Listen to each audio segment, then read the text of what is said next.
La scène est sombre, filmée avec un téléphone portable. Sous un pont effondré, dans le sud de l'Iran, une lampe de poche balaye les décombres et s'arrête sur une voiture écrasée. Et la voix de celui qui filme. Il demande une fois, deux fois. « Y a-t-il quelqu'un dans la voiture ?» Ce pont se trouvait sur l'une des routes reliant Bandar Abbas, le plus grand port d'Iran, au reste du pays. Et ce n'était qu'un seul exemple. Cette même nuit, selon les médias d'État iraniens, au moins 6 ponts ont été touchés par des missiles américains. L'Iran est en train d'être coupé route par route, pont par pont. Mais la cible qui permet de comprendre toute cette semaine n'est pas un pont. Ce sont 3 îles dont la plupart des gens dans le monde n'ont jamais entendu parler. 3 rochers au milieu de la mer qui, ensemble, totalisent 25 km². C'est moins qu'un quartier d'une grande ville. Et voici ce qui rend cette histoire différente de tout ce que nous avons déjà raconté sur cette guerre. En près de 50 ans de confrontation, les États-Unis ont tout essayé contre l'Iran. Sauf une chose, ils n'ont jamais pris un morceau de son territoire. Cette règle a traversé un demi-siècle, et cette semaine, elle a commencé à être brisée. Et l'endroit choisi pour briser cette règle, ce sont précisément ces 3 rochers. Alors, la question qui sous-tend toute cette vidéo est: qu'y a-t-il sur ces 3 îles qui vaut la peine de briser une règle vieille de 50 ans? Mais d'abord, tu dois voir l'ampleur des destructions autour d'elles. De jour, la destruction est encore plus évidente. Sur le pont de Khorestan, les camions s'entassent sans pouvoir passer.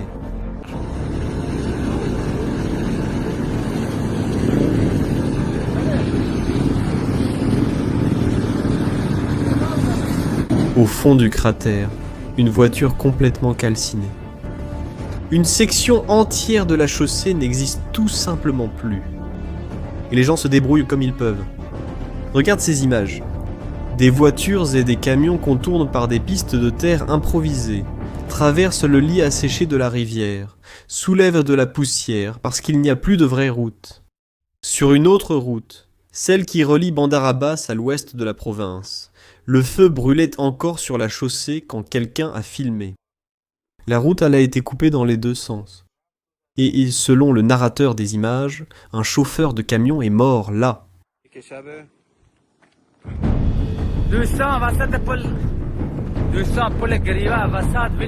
Il y a même eu un réservoir de carburant qui a explosé sur un pont, touché en plein milieu par un missile.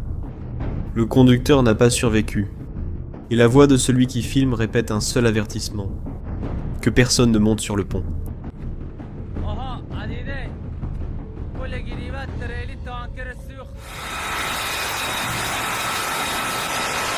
Sept nuits consécutives d'attaque. C'est ce que le commandement central américain, le quartier général qui dirige la guerre, a confirmé jusqu'à présent. Et les images diffusées montrent les missiles partant des navires, illuminant la mer sombre du Golfe. L'objectif est visible sur la carte. Couper Bandar Abbas, le port qui approvisionne l'Iran, des routes qui mènent au reste du pays. Encercler le port par la terre, comme ils l'ont déjà fait par la mer. Mais, au milieu de toute cette campagne, il y a eu un changement de cap. Le 15 juillet, les chasseurs américains ont fait quelque chose qu'ils n'avaient pas fait pendant cette campagne. Ils ont attaqué en plein jour. Il y a eu 90 minutes de bombardement contre une île appelée Grande Tumbi, en utilisant, selon le commandement central, des bombes perforantes de plus de 2 tonnes, conçues pour atteindre des bunkers de missiles de croisière creusés dans la roche. Et, dans un communiqué concernant une campagne de 5 heures d'attaque, le commandement central a énuméré les cibles: Boucher, Chabahar, Jask, Bandar Abbas et une île appelée Abu Moussa. Des ponts, des ports, des villes et des îles. Et c'est là que ça devient étrange. Des ponts et des ports. Tout le monde comprend pourquoi ce sont des cibles. Mais maintenant, 3 rochers au milieu de la mer. Pourquoi les Américains utilisent-ils des bombes pour ça? La réponse commence en 1971. Cette année-là, 2 jours avant que les Émirats arabes unis n'existent en tant que pays, la marine iranienne a pris de force les 3 îles. Sur le champ de bataille, l'information, c'est le pouvoir, mais une bataille demeure invisible. Chaque jour, des courtiers en données collectent, compilent et vendent vos données personnelles à votre insu et sans votre consentement.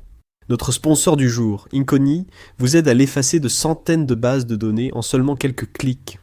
Votre adresse personnelle, votre numéro de téléphone et des infos sur votre famille pourraient être en ligne en ce moment, sans que vous le sachiez.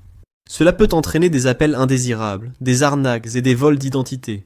C'est dangereux pour vous et votre famille. C'est pourquoi j'utilise Incogni. Incogni trouve automatiquement où vos informations personnelles sont exposées et envoie des demandes de suppression en votre nom. Ils ne peuvent pas vous nuire s'ils ne peuvent pas vous trouver. Et avec le forfait illimité, vous pouvez aller encore plus loin. Collez simplement le lien d'un site exposant vos infos personnelles, et les experts d'Incogni en protection de la vie privée s'occupent du reste avec des suppressions personnalisées. Commencer ne prend que quelques minutes, et, après une autorisation unique, Incogni s'occupe du travail difficile pour vous. Reprenez le contrôle de votre vie privée dès aujourd'hui. Utilisez notre code spécial pour obtenir 60% de réduction sur n'importe quel abonnement annuel Incogni. Scannez le code QR ou cliquez sur le lien ci-dessous et commencez à supprimer vos informations personnelles du web. Vous savez déjà que l'information, c'est le pouvoir. Utilisez maintenant ce pouvoir pour vous protéger et reprendre le contrôle de votre vie privée avec Incogni. Moussa, la grande Tombe et la petite Tombe. Les Émirats revendiquent encore aujourd'hui ces îles. L'Iran ne les a jamais rendues. Et il ne les a pas rendues pour une raison, l'emplacement.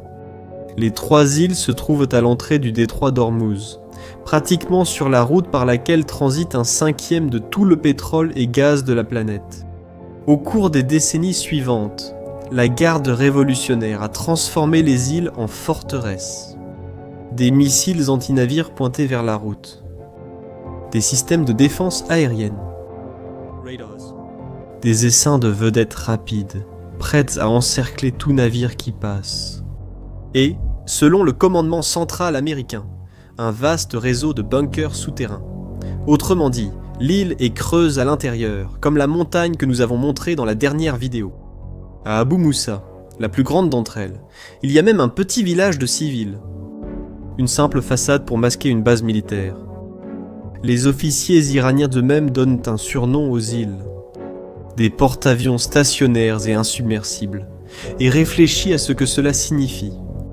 Le plus récent porte-avions des États-Unis, le Gerald Ford, a coûté 13 milliards de dollars et peut être coulé. Ces 3 îles n'ont presque rien coûté, et elles ne coulent pas. Même la Chine étudie ces rochers. Des chercheurs d'une université chinoise ont cartographié 7 îles iraniennes, comme le dispositif défensif insulaire de l'Iran sur le détroit. Et les 3 de notre histoire sont au centre de cette carte. Si vous commencez à comprendre pourquoi 3 rochers valent plus qu'une flotte entière, abonnez-vous à la chaîne, car cette histoire aura encore des chapitres. Maintenant, la question demeure. Avec la marine iranienne au fond de la mer, à quoi servent encore concrètement ces îles? La réponse réside dans un chiffre qui ne correspond pas. Jeudi dernier, selon les données de suivi maritime, seulement 8 navires ont traversé le détroit d'Ormuz. Le trafic le plus faible en 3 semaines. Et sur les 8, 7 ont utilisé la route contrôlée par l'Iran. Aucun n'a utilisé la route du côté d'Oman. Réfléchis à ça. Les États-Unis ont coulé la marine iranienne, imposé un blocus et se sont déclarés gardiens du détroit. Et pourtant, presque tous les navires qui passent obéissent encore à l'Iran. Pourquoi ? Parce que couler un navire ne change pas la géographie. Les îles sont toujours là, sur la route, observant tout ce qui passe. Celui qui voit vise. Celui qui vise réclame. Et c'est exactement ce que les Américains ont commencé à démanteler. Regarde cette image diffusée par le commandement central lui-même. Une tour de surveillance dans le port de Chabahar que, selon les Américains, la garde révolutionnaire utilisée pour surveiller et cibler les navires dans la région. Un éclair, et la tour n'existe plus. Les États-Unis arrachent les yeux de l'Iran. Et maintenant, fais attention à quelque chose que presque personne n'a remarqué. Regarde l'ordre des événements. D'abord, les Américains ont coulé la marine, y compris les navires de la classe Soleimani, la fierté navale du régime. Ensuite, ils ont bloqué les ports avec le blocus. Et les 2 premiers navires, qui ont tenté de briser le blocus, ont été interceptés et forcés de faire demi-tour. Ensuite, ils ont encerclé le site nucléaire dans la montagne. Les îles n'ont pas été laissées pour la fin par hasard. Elles étaient la pièce la mieux protégée de l'échiquier. Et maintenant, il ne reste plus rien pour les protéger. C'est dans ce contexte qu'est arrivée la grande vague du 15.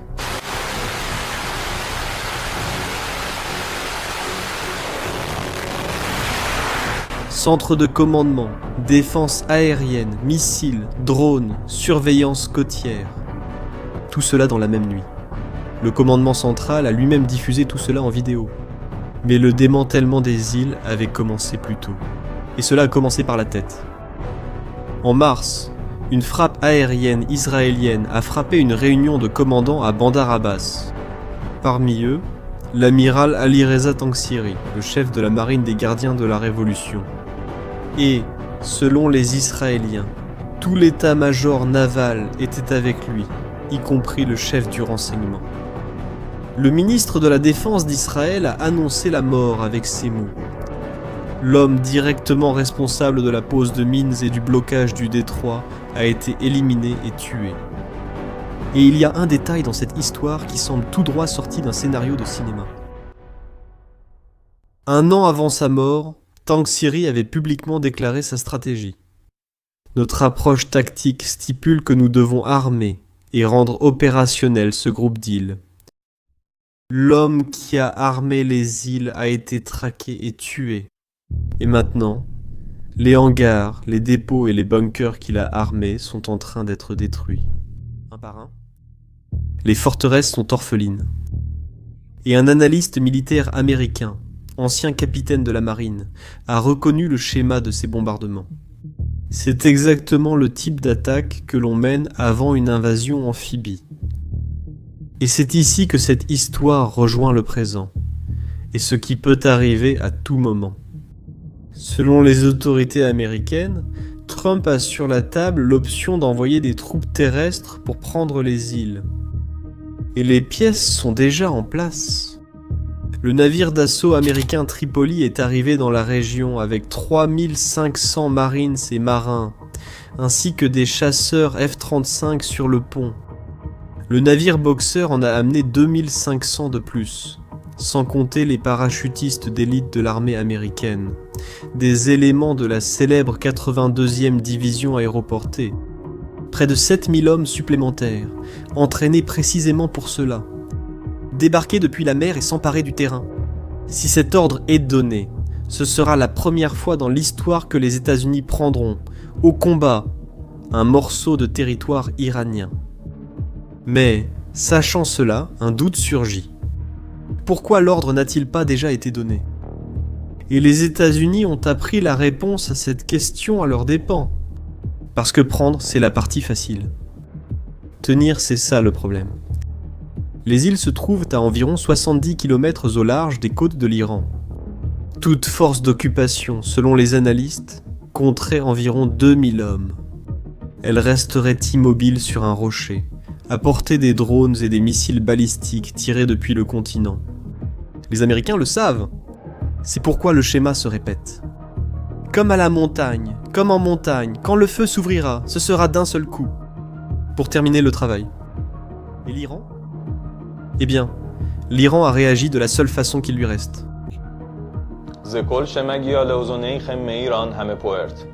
Regarde cette scène.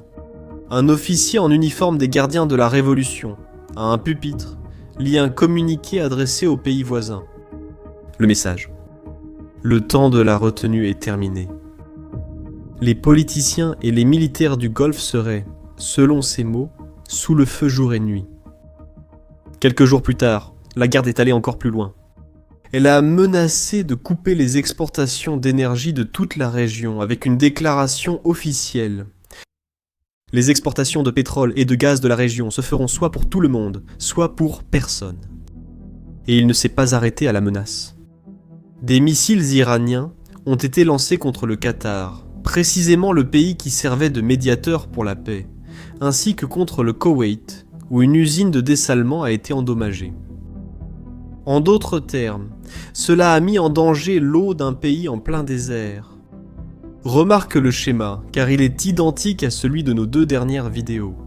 Celui qui est aux commandes ne menace pas les voisins, n'attaque pas le médiateur, ne vise pas l'eau de ceux qui ne sont même pas impliqués dans le conflit. Tout ce vacarme, c'est le bruit d'un régime qui est littéralement en train de perdre du terrain. Donald Trump a résumé : mieux vaut conclure un accord, sinon il ne restera rien. Maintenant, revenons à la question du début. Qu'y a-t-il dans ces 3 roches pour que les Américains enfreignent une règle vieille de 50 ans ? La réponse, c'est que ces îles sont le dernier bastion du pouvoir iranien sur le détroit d'Ormuz. La marine a coulé. Les ports sont fermés. La montagne est encerclée. Il ne reste plus que la terre ferme. Ces 25 km² de roches et de bunkers qui font encore que 7 navires sur 8 obéissent à l'Iran. Si les 3 tombent, l'Iran ne perdra pas le détroit pour quelques semaines. Il le perdra pour toujours. Parce qu'un drapeau qui flotte sur une île ne descend pas avec un missile. D'abord, il y a eu la mer. Ensuite, la montagne. Maintenant, la terre. Cet ordre d'invasion peut tomber à tout moment, et quand il tombera, nous serons là pour te montrer ce qui s'est vraiment passé. Abonne-toi à la chaîne pour ne pas rater ce chapitre. Avant de partir, réponds à ma question en commentaire. Tu penses que les Marines américains vont vraiment débarquer sur les îles ? Écris en commentaire ce que tu en penses, je vais lire. Merci pour votre attention, à la prochaine vidéo.